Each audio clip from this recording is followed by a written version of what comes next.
Welcome pre-calculus students. What we're going to take a look at now is how do we convert degrees to radians. Remember, degrees and radians are two ways of measuring angles. And just like we can convert feet into miles or miles into kilometers, we can take degrees and convert them into radians.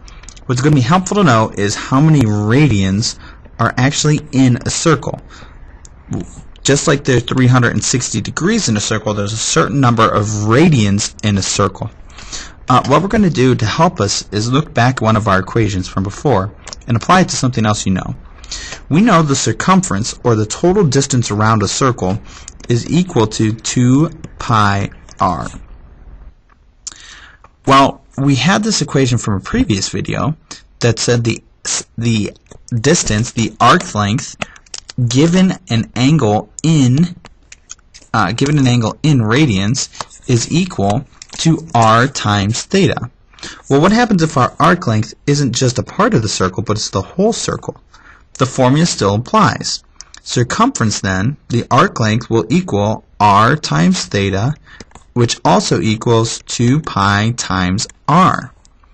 As long as r isn't equal to 0, when we divide that out, what we get is the area, the angle, the number of radians it takes to completely encompass a circle is equal to 2 pi.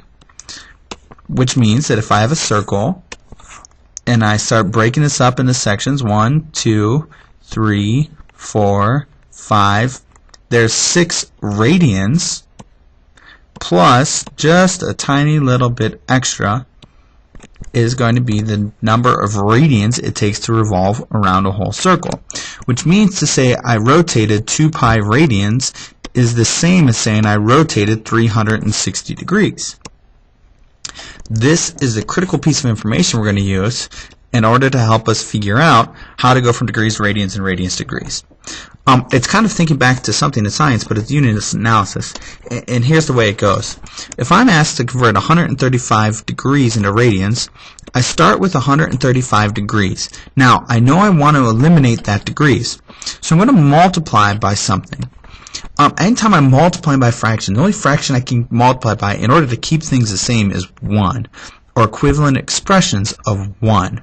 So, if I want degrees to get canceled, I've got to have a degree symbol up here. Well, I know that there are 360 degrees within every 2 pi radians. That's another way of saying that I know, since 2 divided by 360 is the same thing as every pi radians is the same as 180 degrees. At this point, if we're thinking from a science perspective, our degrees, our units actually cancel. And what we're left with is 135 times pi radians over 180 degrees. Excuse me, not degrees, 180. That simplifies to 3 pi over 4. I dropped the rad in short for radians because at this point, when you see, as I mentioned before, whether or not there's anytime there's no unit associated with it, you know that an angle, if it's not a unit associated with it, it's talking about radians. So let's convert 5 pi over 8 radians. See how there's nothing written there? That means it's radians, 2 degrees. Well, we know we need radians in the bottom because there's a radians unit up top. So we need to find any way we can say 1, because that's the only thing we can multiply by without changing our value. So I'm going to put our pi radians over our equivalent expression is 180 degrees.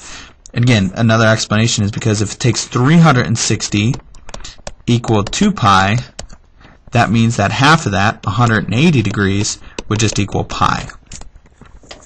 Our units, in this case, our pi's cancel, and we're left with 5 times 180 divided by 8, which equals 112.5 degrees. If you want to get really fancy, you can put that in DMS, which would be 112 degrees and 30 minutes.